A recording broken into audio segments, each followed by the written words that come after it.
Welcome to the Creating Wealth Simplified podcast. My name is Lauren Wells, here with my co-host, Chris Seveney. We're committed to providing you with the knowledge required to build wealth through real estate investing. Tired of consuming content about real estate? Stuck in analysis paralysis? Ready to do your first deal? As a member of our community, you will learn how to go from consuming content to taking that first step into the world of real estate investing. Our show is not about getting rich quick, but about providing you with the knowledge you need to take action. Join us as we speak with experienced investors who share action tips on how to escape the corporate world, start a thriving side hustle in the world of real estate, and go beyond your W-2 or 401k.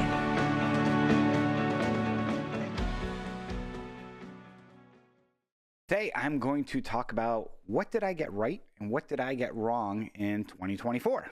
Every year at this time, I do a podcast and a blog post talking about what my expectations and anticipations are for the upcoming year. And, many prognosticators will, throw so much spaghetti out there. It's so convoluted. You could look at it and say, hey, you're always right, you're always wrong. I'm the type of person who, hey, I'm going to be honest. What did I get right? What did I get wrong? And kind of do another episode on, again, what am I predicting for next year?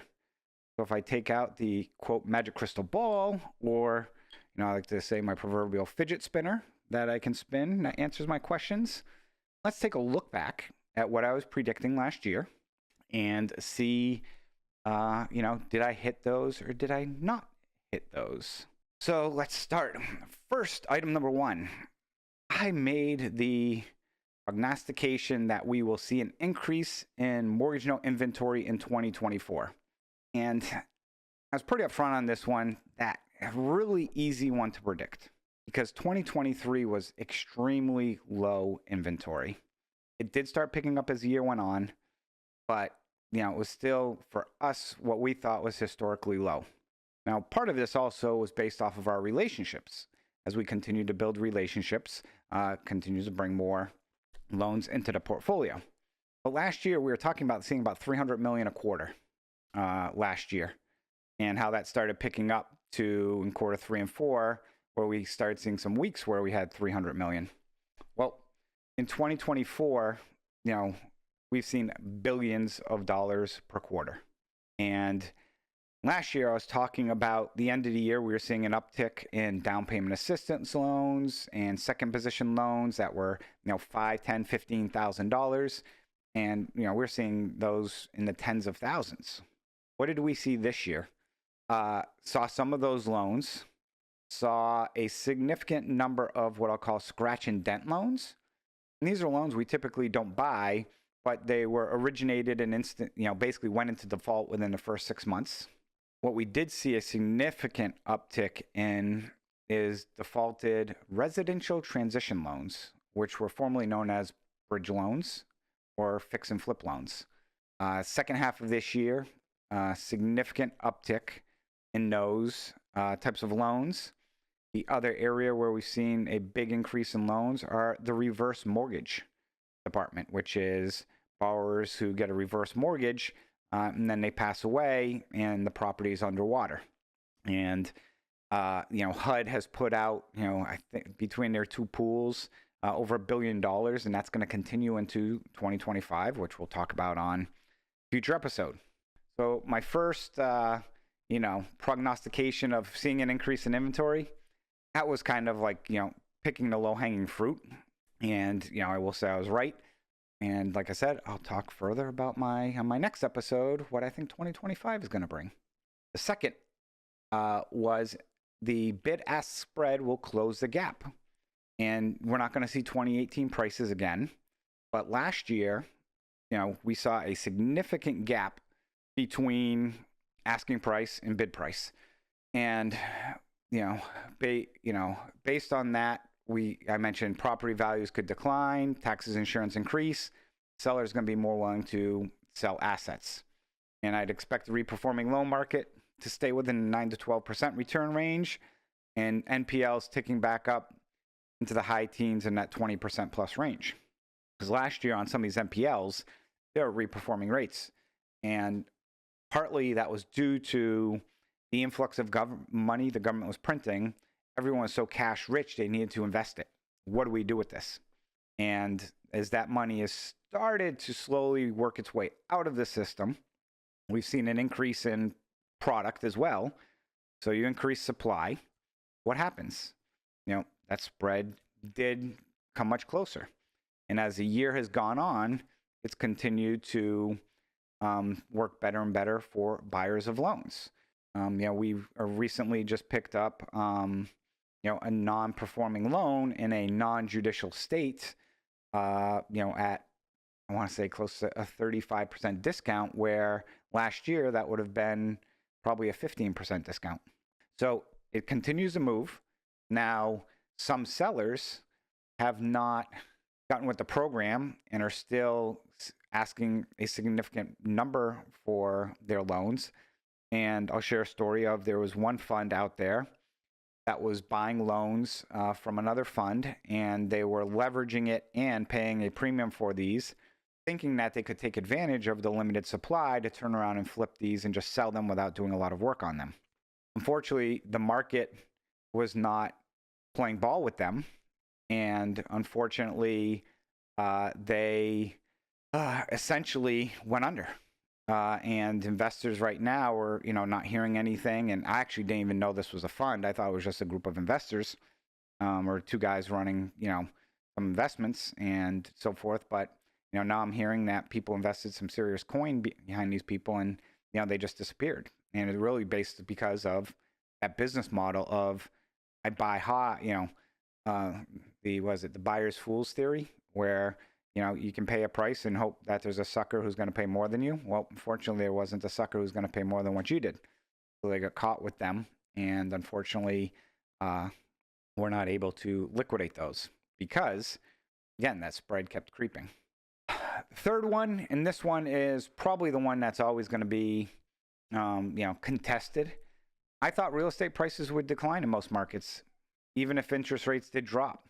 I was saying this because, we see, and I thought if rates drop significantly, we would see an initial quick bump. But when I look at things, small businesses were tightening their belts, bank liquidity is tightening, income is not keeping up with inflation, home prices, something's got to give. And I mentioned, I don't think it's going to crash, but I don't see it having significant gains, especially in these lower price markets. Now, let's take a look at that. And depending on which analysis you use, are home prices up year over year? Or are they not up year over year? And market, certain markets, home prices are softening. Florida, Texas, Kansas City, we're starting to see those prices soften. And I'm also believing that the data that's out there right now, there's a lot of properties that are sitting on the market for longer period of times that have had price drops. They're not willing to drop their price. So I think that number is staying a little bit inflated right now in regards to where pricing is, because one thing to remember about real estate pricing is, think about the time it takes to close on a property. If you I'm recording this on December, what's today's date? 5th. If somebody puts something under agreement today, that's not getting recorded until probably end of January when that property closes. And that data isn't coming out till probably March, April, or probably May even, when they're looking at that first quarter data. So real estate is usually about 6 months behind. And, again, I'll give my prognosis for next year where I think things are going to go. But this one, I'm not going to say I was right. But I also, I'm not going to say I was completely wrong either. I think investors who were envisioning pricing to continue at that pace are getting burnt. And that's why when I go back to the inventory, the fix and flip loans, for example, we bought some non-performing loans that are properties that are completed for sale on the market, bought them at a very big discount. The borrower thought when they were finished, you get $650,000 for them. Now they're listed in the low fives and, can't move them. And to me, that's a 20% drop. Now, are you seeing that across the board? No, but, you look at people in Austin, people in, Florida, and again, places where insurance has gone nuts. And that is, part of the cause. And goes back to what I said earlier. Salaries are not keeping up with inflation. And I want to remind people that even if inflation goes to zero, that just means prices aren't going up anymore. It doesn't mean they're going back to where they were in 2019. Everything's already gone up 25% or whatever the number is. So it's just going to be stuck there. And I saw, a few people recently post online that, hey, I've got a 2.5 or 2.9% raise this year, which is keeping up with, quote, inflation, which I'll be the first to tell you, I think inflation is a lot higher than what the government, throws out there. I am not a conspiracy theorist in any way, shape, or form. But, I look at what I pay for stuff, and I think things have gone up since 2019 a lot more than, 25%, but who's to say? So that was number 3, real estate prices.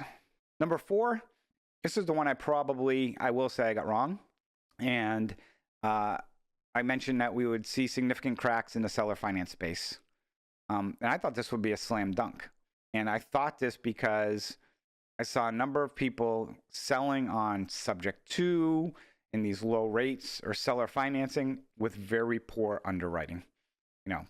Person can't get a loan from a bank, so they're going to go get 95 or 100% financing from a homeowner. And these homeowners also jacked up the price to a $200,000 property. They're selling it for $250,000. This one, and I will say this now, I still think this is coming. So when you hear my next video, I'm going to talk about this. I think it's taking a little bit longer, and I underestimated the time. But if prices continue to stay where they are or soften, and unemployment increases, which I thought was going to happen. And again, back to data, it keeps getting changed month over month. But we do have a new administration coming in. They want to cut a significant number of government jobs, which has been the primary driver of jobs for the economy. If unemployment increases and you're in a seller finance property that's underwater and they have no equity, they're going to do what they did in 2012, 2010. They're going to say, screw it, and walk away. And you got nothing. Go ahead, foreclose, take the property back. You can't get a deficiency against me. I don't have anything else. And with, I think there's, 500,000 new properties or whatever that case is of new multifamily coming online, I think that's going to also, and there's reports out there that rents might soften a little bit. So if rents come down or stabilize, again, lately it's been cheaper to own a home than it has been to rent in some locations. If that flips and people are underwater, then people aren't idiots. They're going to basically be, I can go rent for a lot cheaper than I can buy, and I can't afford this. This is what is going to happen. So those were some of the things that we took on, that I was coming up with last year. If I was to grade myself on this, I would probably give myself a B- in regards to where I thought things would turn out, within the past year. Some of the other things that I mentioned throughout the year was we would continue to see less people involved in the mortgage note space. And I think the gurus or trainers are trying to beef it up, saying, oh, there's going to be this wave of foreclosures coming. There's not, and I never predicted that.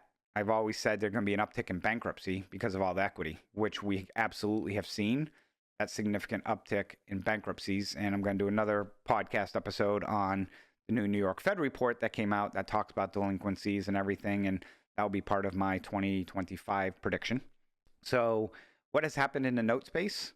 The gurus who are teaching non-performing loans now have spun it and gone over to, of course, the seller financing space, because the one guru who does like subject to and all this other stuff, has got this audience, and people are fascinated with this type of investing in the seller financing side of things. So we're seeing a big influx of people wanting to get into that seller financing space. Not something I personally want to get involved in on the seller financing side. And here's my reason behind it. There's nothing wrong with a very good underwritten seller finance loan. And for example, I talk about this all the time. Fred Rui and Tracy Z. They have very good systems down in regards to that seller financing space. And they're somebody I highly respect and provide great content out there on those types of deals. And as I mentioned earlier, the types of deals where people are just poorly underwriting these and other things, they're making it seem like it's very simple to do. And what I've seen people look to do, and I'll use a caveat that people think real estate's easy because it's been easy the last few years, which it really hasn't been easy. It's been luck, but easy in some way. But when I start seeing people who are going on the MLS, taking a $200,000 home, trying to get under agreement for $175,000, only to turn around and sell or finance it to somebody for $200,000 and $210,000, where that person could not have bought the loan with conventional financing, and they're trying to figure out a way to get financing on that loan, and this person might give it to them or do seller financing or some, they'll call it creative. To me, that is going to end up being a recipe for disaster. It's like giving your kids a book of matches to play with. Eventually, might be fun for a little bit for them, but eventually they're going to get burned. Let's see. Some other, I mentioned that, seeing decline in competitors. And again, because it's gotten really hard. And now really up to management of the asset. And again, in real estate, the last few years, you could just buy an asset, do nothing, it would make money. And notes that hasn't been the case. You need to work it hard, push, and really stay on top of things. Let's see, what else did I have here? Another was, what is going to happen to some of these investors who were investing based on lines of credit? And as I mentioned previously, that one company that was buying high and trying to sell high, they also were getting a line of credit from that seller. And that line of credit was in the double digits. And it just kapoof. There's another fund I know out there that had a line of credit that jumped up, and they were originating commercial loans. And I mentioned this last year. Now they basically had a loan at say 5-6%, and they're writing loans at 8.5, 9. So they got a yield spread of 3%. Now all of a sudden, their rate went up to 9.5%, and they're writing loans at 8.5, 9. Their yield spread's negative. As I mentioned, another thing I mentioned was raising money. Raising money was going to get harder. And that has been true. It has been a lot more challenging to raise money over the past year. Why? Because the government hasn't printed what they did in the past. But also, you have to remember, real estate is an alternative investment. And a lot of people will look at, okay, maybe 10, 20% of their money should go into an alt. And I think everyone's heard about the issues in a lot of the other asset classes in real estate: commercial, multifamily, self-storage, short-term rentals. The interest rates have caused a lot of havoc. And because of that, people had $100,000 in investment that they thought they were going to get out to reinvest. That money is either still tied up, or that money actually might be gone. People have less money to invest, and they've been burned. So after you've been burned in something, do you want to go turn around and invest in it? Typically not. So it has been much harder. Fortunately for us, we were able to, again, increase the size of our company by about 50% over this past year. So it's been great for us in that standpoint, and we continue to look forward into the next year. And the last one I'll talk about, and I'm thinking now that I mentioned these items that I'm going through my second list, I might give myself a B for my grade, bump it up from a B- to a B, because this one I think I hit the nail on the head, honestly, which was interest rates are not going to go down unless the market crashes. And they haven't. And I think when people heard the Fed was going to drop interest rates, they thought mortgage rates were going to go down significantly as well. But I've preached this in the past that mortgage rates are tied to the 10-year Treasury. And when the government is selling a significant number of bonds, big supply, and there's no demand, people are going to want a little more money for those. So they'll sell it a little bit discount to increase their yield spread. And if you're an investor, let's say, you were given $1 billion of monopoly money, and you can buy bonds, and you can buy them at a discount that will yield you 4.5%. What is the premium you're willing to pay for a 30-year, mortgage-backed security? In the past, it's typically been around 2% is what that premium has been. So if, mortgage-backed securities at 6.5%, that's kind of where rates are going to fall, because that's what investors are willing to pay for that asset. If Treasury yields dropped and Treasury, went down to 3%, then rates would go down. But again, the only time I can see that happening is when people want to get to a safer haven, which stock market's still on fire and everything else, that people haven't really gone to that safe haven. Now, I still think eventually something has to give. And I've mentioned this in the past, where we've got a whole generation right now who is just getting into the workforce or has been in the workforce 5-10 years that cannot afford a home because it's so expensive.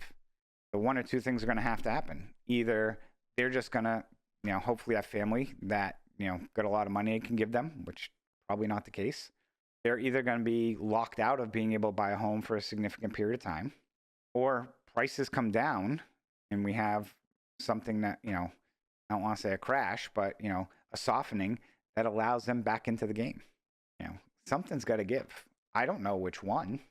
I think it's going to be prices soften, but, who knows? Right now, the way it is, as of today, you've got two generations that struggle to be able to buy a home. Now, I've been in my home for over a decade, and I'm not going anywhere. I've got a nice low interest rate. I'm sitting on a nice equity cushion at this point in time, and I have no interest in selling. So, for me, I don't have skin in this game. So I can, grab my popcorn and watch and provide an opinion that is, unbiased and unfiltered. But if I had to, again, look at the past year, that one, I think I, was right, where everyone was predicting interest rates would go back down. That's one I did not, predict would happen, and I was correct. And on our 2025 one, you can go watch what my estimate is there to see what I'm going to predict for next year. So hope you enjoyed this episode of Was I right or was I wrong in 2024? As always, make sure to leave us a like, leave us a review, and any questions, as always, feel free to reach out. Thank you all. Happy New Year.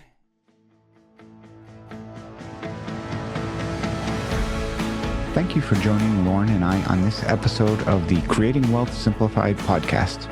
Each week, we bring you expert education, experience, and information in a digestible format to help you identify investment opportunities so you can build wealth through real estate and take action toward your financial goals. Enjoy the show, share with a friend, or subscribe to the show and leave us a review.